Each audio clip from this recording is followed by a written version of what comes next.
बहुत सारे लोग हैं जो असाधारण प्रतिभा के धनी हैं, एक्स्ट्राऑर्डिनरी टैलेंट है उनके पास, और उनको सम्मानित करने के लिए हम लोगों ने डॉक्टर श्री गौरव सम्मान रखा है। इंटरनेशनल चिल्ड्रंस अवार्ड है, जो बच्चे अच्छा काम कर रहे हैं या उनके जो शिक्षक हैं जो उनको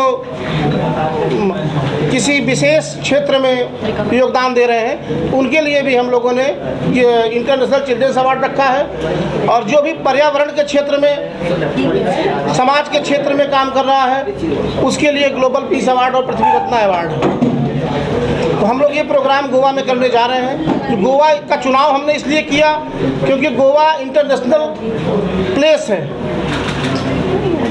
इंटरनेशनल डेस्टिनेशन भारत के लिए माना जाता है। बहुत सारे लोग जो बाहर से आते हैं, वो इंडिया आते हैं तो दो जगह ज़रूर जानते हैं, एक तो आगरा का ताजमहल, आगरा भी फेमस है, और दूसरा गोवा फेमस है। इसलिए हमने दिल्ली के बाद गोवा रखा। अगली बार हम हैदराबाद या कहीं इस तरह के स्थान पर रखेंगे।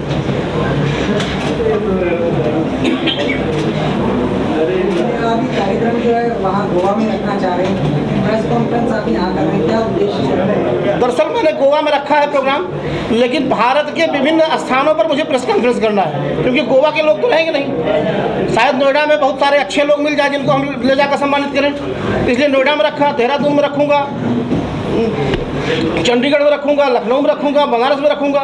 जा करके विभिन्न जगहों पर जाऊँगा तभी तो लोग जानेंगे, इसलिए रखने का उद्देश्य मेरा ये था। इनकी क्राइटेरिया क्या है, कैसे आप इनको चिन्हित करेंगे? क्राइटेरिया है कि जैसे हम आपकी प्रोफाइल मंगा लिए, अब हमारी एक बोर्ड है जिसमें वकील हैं, प्रोफेसर हैं, जज हैं, वो लोग अपने क्राइटेरिया पर लेते हैं कि क्या आप मेरे जो सम्मान है उसके योग्य हैं। अगर आप अनुकूल हैं तो निश्चित रूप से हम उनको रिकॉग्नाइज करते हैं, उनको लाते हैं, उनको सम्मानित करते हैं और अंतर्राष्ट्रीय राष्ट्रीय पहचान उनको दिलवाते हैं। आपके जूरी काउंसिल में तो लोग हैं, क्या उनका परिचय दे सकते हैं? बिल्कुल दे सकते हैं। डॉक्टर हरीश मखीजा हैं, हमारे अध्यक्ष भी हैं वो, ठीक है। दो प्रोफेसर हैं, प्रोफेसर बीके सिंह हैं, तो कई लोग हैं जो समय समय पर, सारे अवार्ड के अलग अलग काउंसिल हैं और अलग अलग काउंसिल में अलग अलग लोग हैं, ठीक है। सुप्रीम कोर्ट के अधिवक्ता हैं, तो बहुत सारे लोग हैं। अगर एजुकेशन से जुड़े हुए लोग हैं, पर्यावरणविद हैं, पर्यावरण सेना के प्रमुख हैं, तो बहुत सारे लोग हैं जो उस स्किल को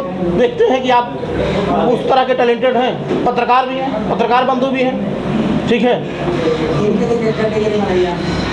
आपके संस्था द्वारा अब तक कितने लोगों को सम्मानित किया जा रहा है और सबसे टॉप लेवल पर किनको सम्मान मिला? देखिए, पिछला जो हमने किया राष्ट्र गौरव सम्मान मैंने दिया एमएस बिट्टा साहब को, आप लोग जानते होंगे, उनको जिंदा शहीद बोला जाता है। दूसरा सम्मान हमने दिया था भारतीय संस्कृति को पहचान दिलाने के लिए एमएस मारवा साहब को, मारवा जी को भी जानते होंगे आप, संदीप मारवा को, डॉक्टर संदीप मारवा को। इस तरह से अच्छे लोगों को भी दे रहा हूँ। बाकी बहुत सारे ऐसे नाम हैं जिनको आप नहीं जानते होंगे, उनको लाया। ब्रजभूषण दुबे पत्रकारिता के रूप में यूट्यूब चैनल चलाते हैं, मैंने उनको गाजीपुर से बुला करके सम्मानित किया।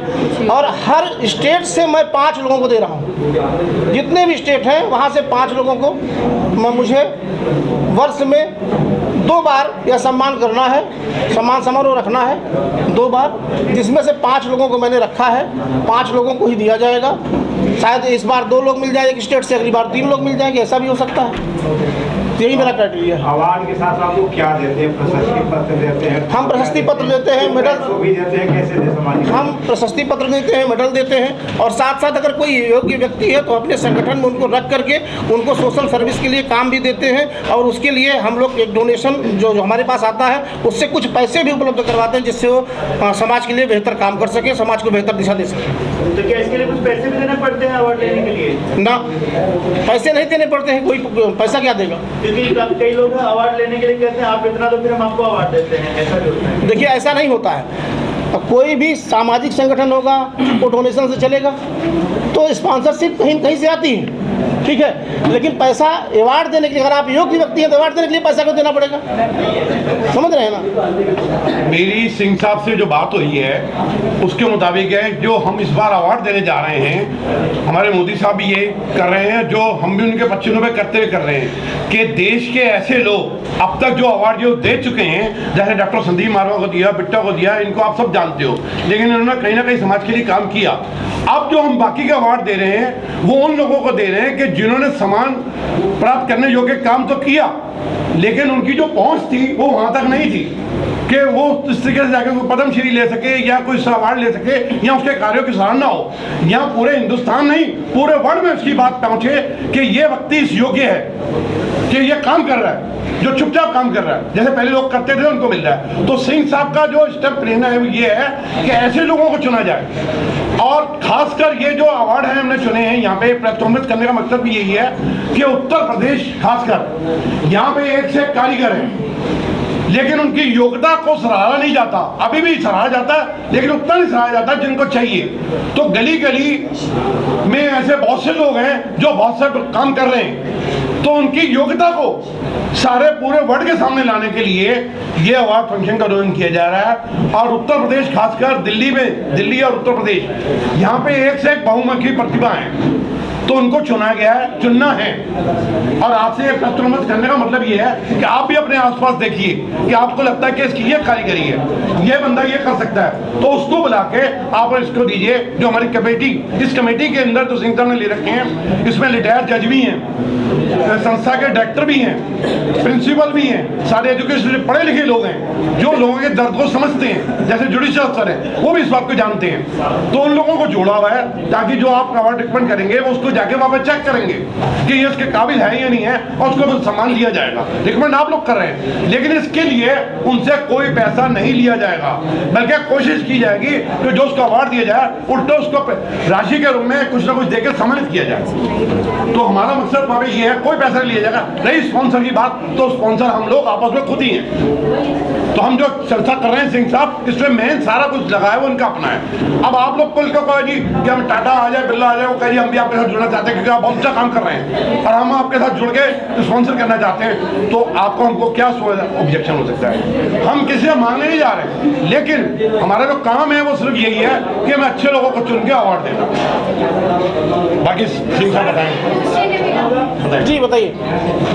सर आप IHRCC के मतलब चेयरमैन हैं जी। तो आप जो ये rights and crime control council है बच्चों के लिए, आपने इसमें लिखा भी है कि बच्चे जो है वो फ्यूचर के भविष्य हैं, तो आप इनके लिए मतलब कैसे इनको कंट्रोल करते हैं, ये क्राइम कैसे कंट्रोल होता है? देखिए ऐसा है कि मैं 2007 से शिक्षा से जुड़ा हुआ हूँ। उसके पहले मैंने इलाहाबाद विश्वविद्यालय में से JRF हूँ और मैंने वहाँ 5 साल अध्यापन किया विश्वविद्यालय में। 2007 से UPSC के बच्चों को पढ़ाता हूँ। साथ 50 बच्चों को हर साल मैं UPSC के बच्चों को 50 और 50 स्टेट PSC के बच्चों को मैं पढ़ाता हूँ। ठीक है, तो बच्चे ही देश के भविष्य हैं। अगर हम आज आप देखिए जो मोबाइल का दौर है, सबके हाथ में मोबाइल है। मोबाइल ने क्या कर दिया?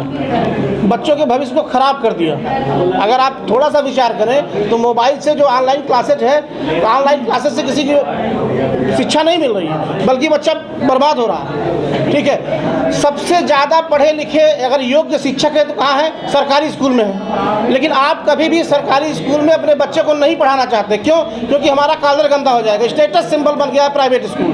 प्राइवेट स्कूल में जो टीचर है बहुत योग्य टीचर नहीं है, उनकी क्वालिफिकेशन पूरी है कि नहीं है ये नहीं पता, लेकिन हम प्राइवेट स्कूल में भेजते हैं। अब प्राइवेट स्कूल में भेजते हैं तो उसका परिणाम क्या होता है? ये MMM का कॉन्सेप्ट है। प्राइवेट स्कूल में जब हम भेजते हैं किसी को, वहाँ गया बच्चा तो जाते ही सबसे पहले हो जाएगा कि उस विद्यालय में कैंटीन है, तो पहला ये मीन्स मनी, पॉकेट मनी चाहिए। जिसके घर के बच्चे जाते होंगे चाहे 10 रुपया ही देना है, क्योंकि दूसरा बच्चा भी खरीदता है, मुझे भी देना है। ठीक है, तीसरा थोड़ा सा बड़ा हुआ, आज सबके हाथ में मोबाइल कंपलसरी हो गया है, हमने मोबाइल दे दिया। ठीक है, और जैसे बड़ा हुआ थोड़ा तो लड़का है तो मोटरसाइकिल और लड़की है तो स्कूटी, उसको दिलवा दिए। अब इसी MMM जब बड़े हुए तो एक को बन गया, अगर लड़का है तो उसको गर्लफ्रेंड बन गई और लड़के हैं तो बॉयफ्रेंड बन गया, तो बिजी हो गया उसी में।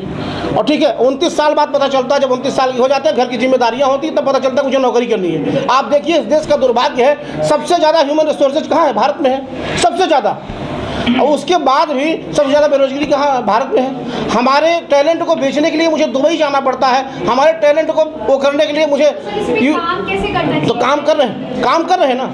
हम सबसे पहले अवेयरनेस प्रोग्राम ला रहे हैं, हमारे अवेयरनेस प्रोग्राम चल रहे हैं। आज लीगल अवेयरनेस नहीं है, आज बच्चों के लिए अवेयरनेस नहीं है, आज आप अवेयर नहीं है। आप पत्रकार हैं, आपको काम पड़ता है, जाते हैं कि कहीं से कुछ ले दे के काम करने। हम अपने राइट्स नहीं जानते। जब तक हम राइट्स नहीं जानेंगे, जब तक हम अवेयर नहीं होंगे, तब तक हम अच्छे मुकाम को नहीं प्राप्त कर सकते।